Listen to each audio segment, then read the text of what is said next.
دن کا آغاز غذائیت سے بھرپور ناشتے کے ساتھ حسینی تلبینہ جو بنا ہوا ہے 100% پیور انگریڈینٹ کے ساتھ، جس میں کسی بھی آرٹیفیشل فلیور کا یوز نہیں کیا گیا ہے، اپنے شہر میں حاصل کرنے کے لیے آج اس نمبر پر رابطہ کریں۔ بسم اللہ الرحمن الرحیم۔ الحمد للہ رب العالمین والصلاة والسلام علی سید الانبیاء والمرسلین وعلى آلہ واصحابہ اجمعین۔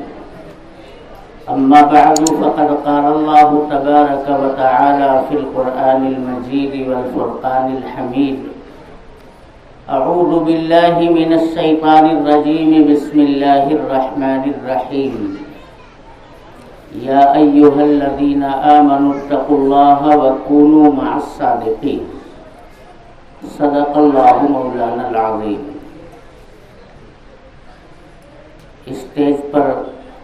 رونق افروز ہم سب کے مخدوم اور محترم جامعہ سراج العلوم کی مجلس شورا کے نائب صدر، سراج العلوم اردو پرائمری اسکول کے چیئرمین الحاج مکرم الدین جناب بلال شیخ احمد صاحب، اور جامعہ سراج العلوم کی مجلس شورا کے جنرل سیکریٹری کرم فرما حضرت مولانا فیاض احمد صاحب قاسمی مدد اللہ العالی، اور ہماری نظر اور نگاہ میں انتہائی معزز اور بزرگ شخصیت جامعہ سراج العلوم کی مجلس شورا کے رکن رکین حضرت مولانا مفتی محمد یاسین صاحب قاسمی مدد اللہ العالی، سراج العلوم اسکول کے ہیڈ ماسٹر جناب عبد الوحید سر، اور جامعہ سراج العلوم کے تمام اساتذہ کرام، اردو اور ہائی اسکول کے تمام ٹیچرز اور دیگر یہاں تشریف فرما شہر کے معزز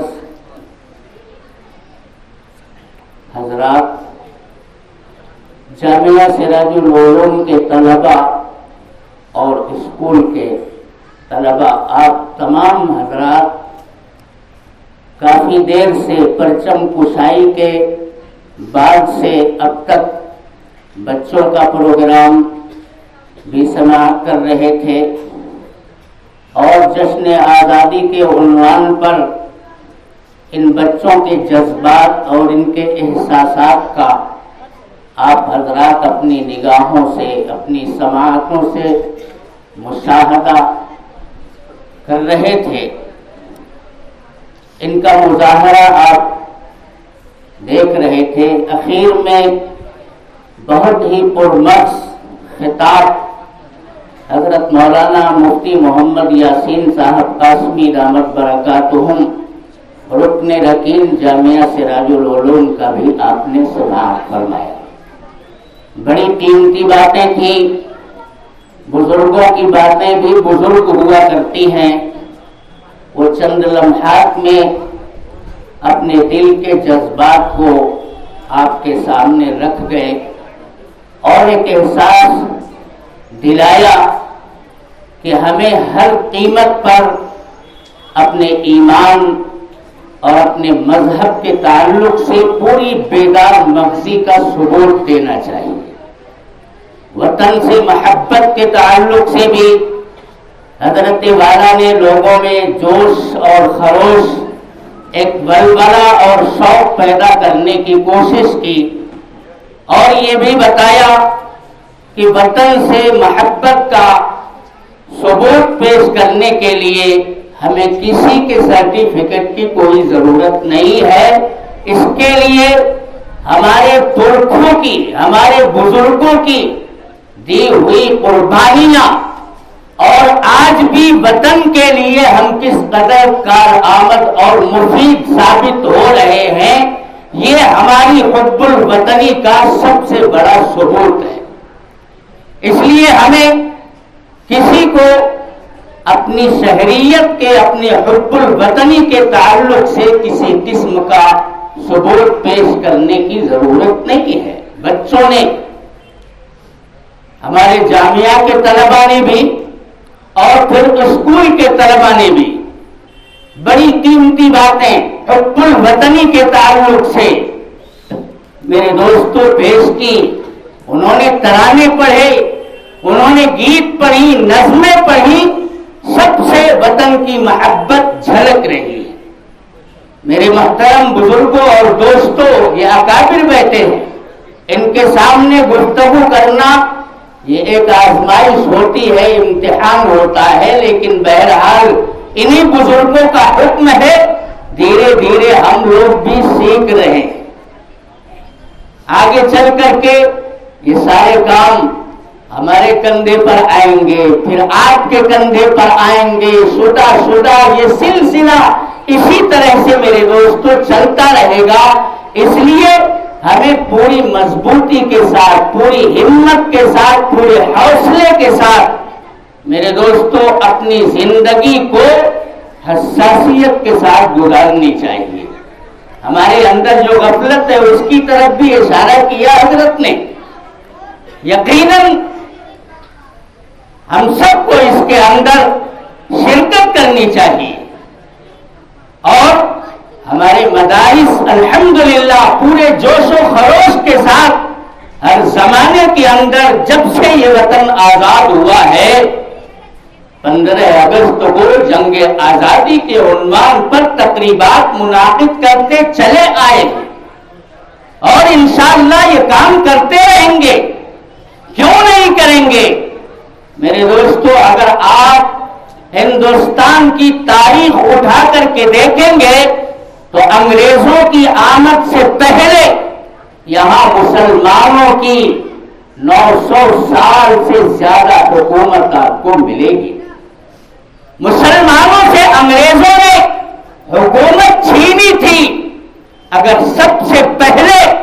کسی کے دل میں درد اٹھا تھا ملک کے چھن جانے کا، تو وہ مسلمانوں کے دل میں اٹھا تھا۔ اس لیے آپ تاریخ کے اولاد کی میرے دوستوں جب گردان کریں گے اور آپ گردانی کریں گے تو آپ کو یہ معلوم ہوگا کہ سب سے پہلے اگر انگریزوں کے خلاف کوئی طبقہ اس وطن عزیز کو آزادی دلانے اور واگزار کرانے کے لیے کھڑا ہوا ہے تو وہ امت مسلمہ ہی کا طبقہ ہے۔ کبھی پلاسی کے میدان میں نواب سراج الدولہ کی قیادت میں مسلمانوں نے انگریزوں سے لوہا لیا ہے، اور کبھی دکن میں میرے دوستوں حیدر علی اور ان کے انتقال کے بعد شیر میسور سلطان ٹیپو نے چٹان بن کر کے انگریزوں سے میرے دوستوں مقابلہ کیا ہے، اور بالآخر ان کی شہادت جب ہوئی ہے سن 1799 عیسوی کے اندر، تو انگریز نے کیا کہا تھا؟ اب ہندوستان ہمارا۔ اس جملے سے آپ اچھی طرح محسوس کر سکتے ہیں کہ شیر میسور ٹیپو سلطان کا دبدبا، اس کا رعب، اس کی ہیبت انگریزوں کے دل اور دماغ کے اوپر کس قدر چھائی ہوئی تھی کہ جب تک شیر میسور کو اس نے تہہ تیغ نہیں کر لیا تب تک میرے دوستو انگریز کے دل اور دماغ میں یہ تصور اور یہ خیال مضبوط نہیں ہو سکا تھا کہ ہم ہندوستان کے اندر اپنی حکومت کو پائیدار اور مستحکم بنا سکتے ہیں۔ انگریزوں کا یہ جملہ میرے دوستوں اس بات کی شہادت دینے کے لیے کافی ہے کہ ٹیپو سلطان رحمہ اللہ تعالی وہ ایک شیر مرد تھا، اور ایک چٹان کی طرح سے عزم اور حوصلے کے ساتھ میرے دوستو انگریزوں سے نبرد آزما تھا، لیکن اپنوں کی عیاری، مکاری، غداری اور مخبری نے میرے دوستو انہیں بھی شہید کروا دیا۔ اور اس کے بعد آپ جانتے ہیں کہ مختصر سی مدت کے بعد انگریزوں نے اپنا یونین جیک دہلی کے لال قلعے پر، جو اس ہندوستان کے لیے سرمایہ افتخار ہے، جہاں آج بھی میرے دوستو پورے وضو کو احتشام کے ساتھ 15 اگست کو، 26 جنوری کو جھنڈا لہرایا جاتا ہے، اور ملک کی مقتدر شخصیات اپنے اپنے خیالات کا جنگ آزادی اور جمہوریت کے عنوان سے اظہار خیال کرتی نظر آتی ہیں۔ اس لال قلعے کے اوپر ہماری بدقسمتی سے میرے دوستو انگریزوں نے اپنا یونین جیک لہرا کر کے یہ اعلان کر دیا تھا کہ خلق خدا کی، ملک بادشاہ کا، لیکن اس ملک کے اندر اور اس ملک کے اندر بسنے والی تمام مذہبی اکائیوں پر حکمرانی سلطنت اگر کسی کی چلے گی تو وہ کمپنی بہادر کی چلے گی، ایسٹ انڈیا کمپنی کی چلے گی۔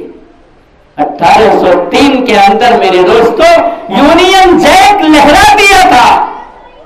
1799 میں ٹیپو سلطان کی شہادت کا واقعہ پیش آتا ہے۔ صرف 4 سال کی مدت میں 1803 کے اندر انگریزوں نے پورے ملک کو اپنے نرغے میں لے لیا، اپنے قبضے میں لے لیا، اور اتنا ہمت، اتنا حوصلہ دکھا دیا کہ لال قلعے پر اپنا پرچم لے جا کر کے لہرا کر اعلان کر دیا تھا۔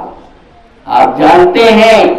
سنتے ہیں، لیکن اسے دہراتے رہیے، اپنے بزرگوں کی تاریخ کو پڑھتے رہیے، اپنے ماضی سے آپ آشنا رہیے۔ جو آدمی اپنے ماضی سے، اپنے بزرگوں کی تاریخ سے واقف ہوتا ہے، وہی موجودہ حالات کا میرے دوستو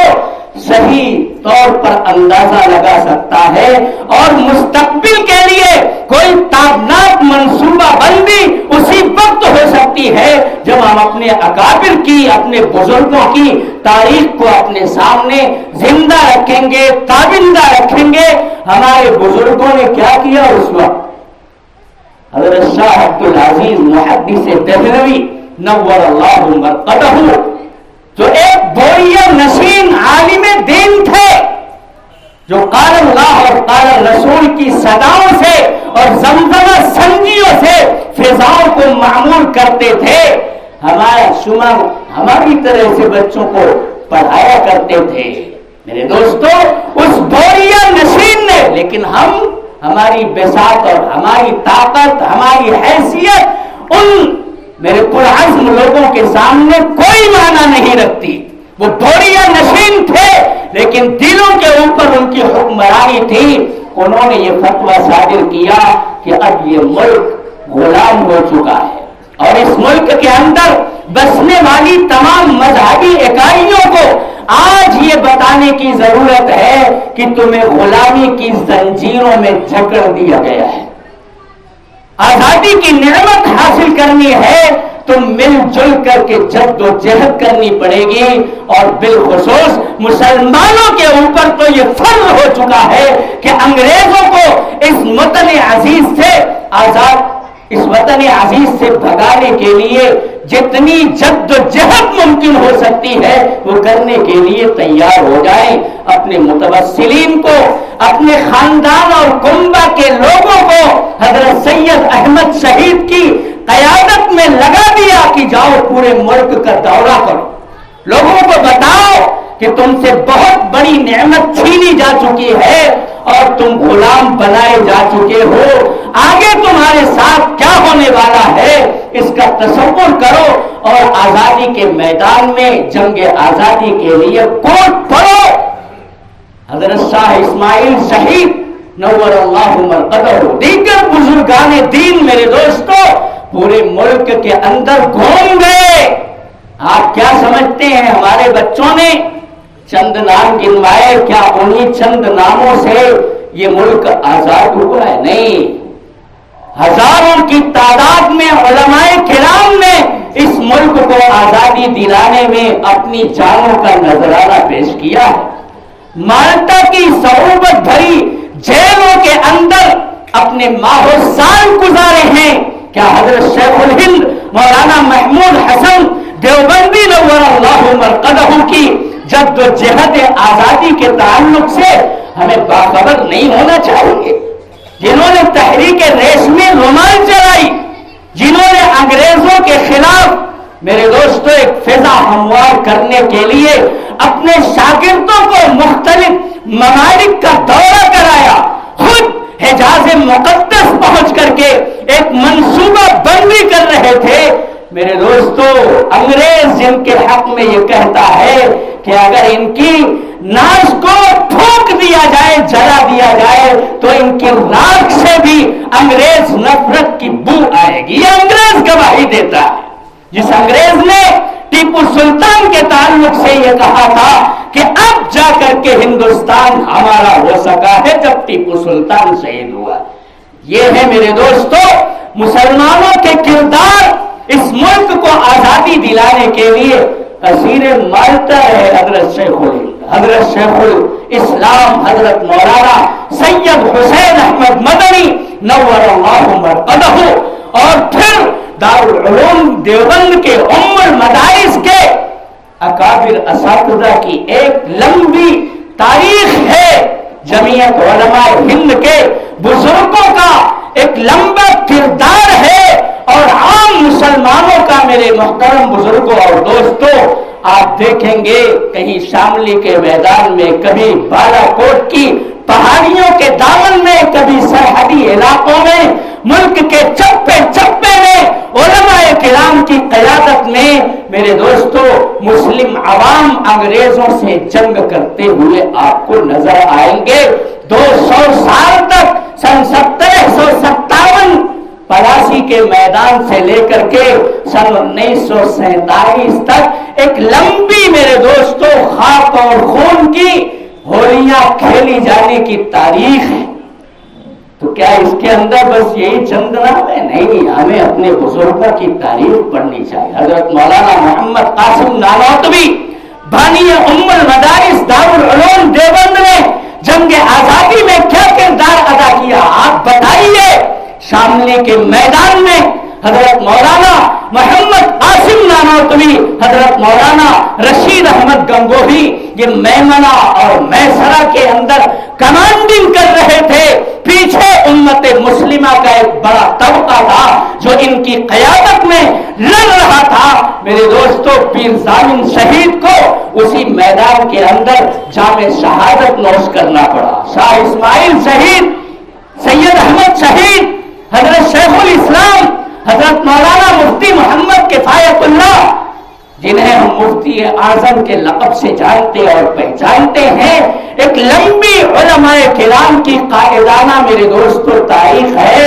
اور امت مسلمہ کی ان قائدین کے پیچھے چل کر کے انگریزوں سے لڑتے لڑتے ہزاروں نہیں لاکھوں کی تعداد میں جانیں گئی ہوئی ہیں۔ کیا آپ کو نہیں بتایا جاتا؟ آپ کو نہیں پتا ہے کہ سن 1857 کی جنگ جو شاملی کے میدان میں لڑی گئی تھی، چونکہ اس میں قیادت علماء کر رہے تھے اور پیچھے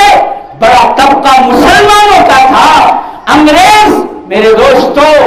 اس جنگ کو جیتنے کے بعد آپ بھگولا ہو گیا تھا، اور اس کے بعد مظالم کی جو داستان رقم ہوئی ہے اسے سن کر کے پڑھ کر کے میرے دوستو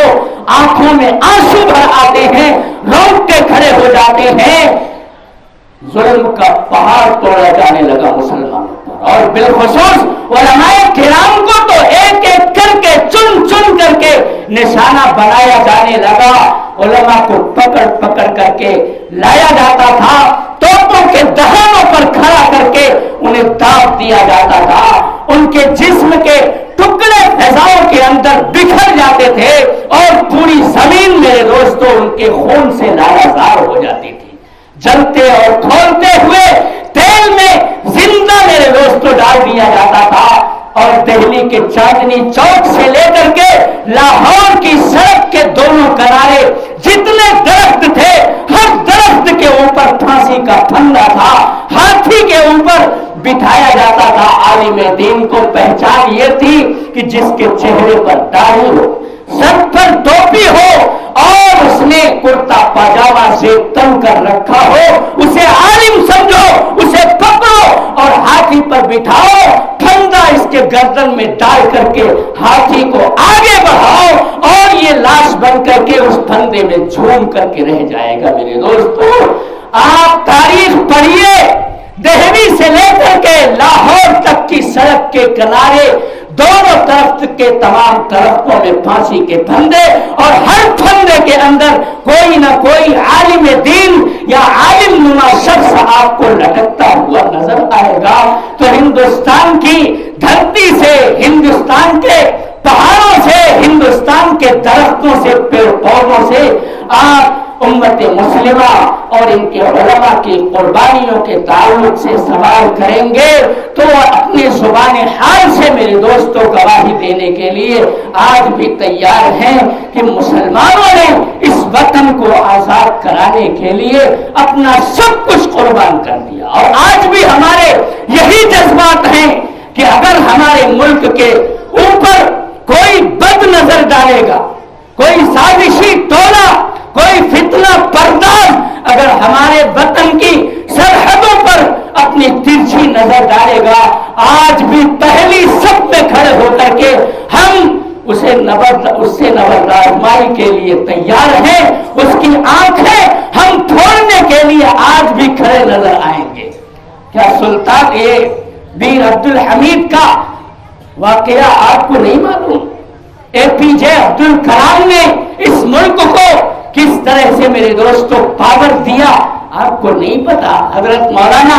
ابو الکلام آزاد نور اللہ مرقدہ نے جو اس وطن عزیز کی آزادی کے بعد اس ملک کے اندر سب سے پہلے وزیر تعلیم تھے، تعلیم اور دیگر میدانوں کے اندر انہوں نے کیا خدمات انجام دی۔ حضرت مولانا حفظ الرحمان سیوہاروی نور اللہ مرقدہ،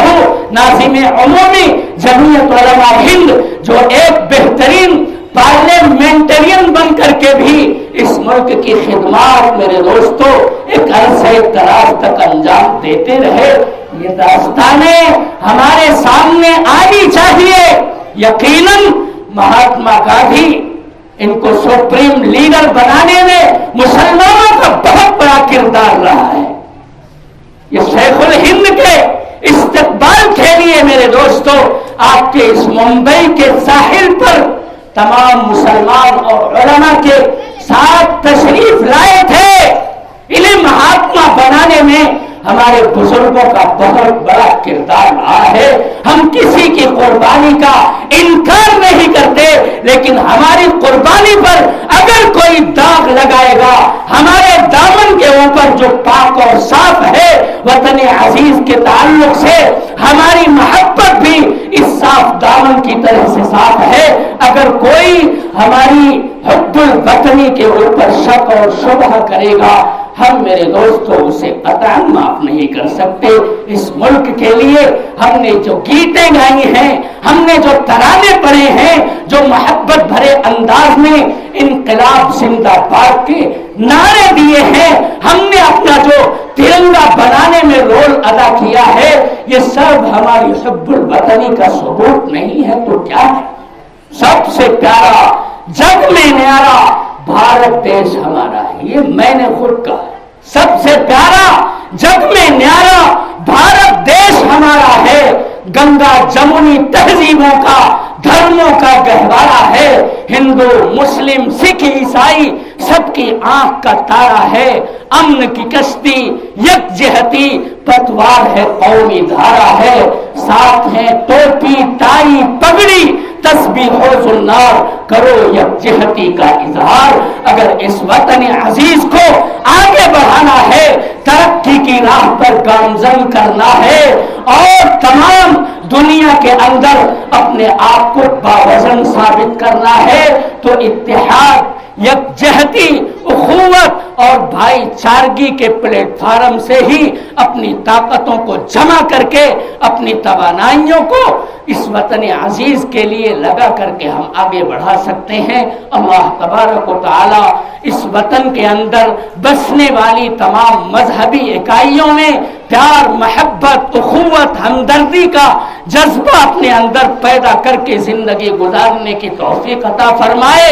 اور اس ملک کے اندر جو مٹھی بھر فرقہ پرستی کی آگ سے ملک کے اتحاد اور سالمیت کو جلا دینا چاہتے ہیں، اللہ ان کے منصوبوں میں انہیں خائب و خاسر اور ناکام فرمائے، اور اس ملک کو ہر قسم کے امن و امان سے، ہر قسم کی ترقیات اور خوشحالی سے مالا مال فرمائے۔ ہمیں اپنی مذہبی، دینی، شرعی ذمہ داریوں کو ادا کرتے ہوئے وطن کے ساتھ محبت کی توفیق عطا فرمائے، ایمانی جذبے کے ساتھ ایمانی زندگی گزارنے کی توفیق عطا فرمائے۔ میں ایک مرتبہ پھر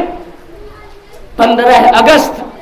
آج کا دن 15ویں میرے دوست 75ویں یوم آزادی ہے آج، اس پرمسرت موقع پر میں اپنے ان اکابرین کو اور اسٹیج پر رونق افروز تمام علماء کو، تمام طلباء کو اور تمام برادران وطن اور اہل وطن کو دل کی اتھاہ گہرائیوں سے مبارکباد پیش کرتا ہوں۔ ہندوستان زندہ باد، وآخر دعوانا الحمدللہ۔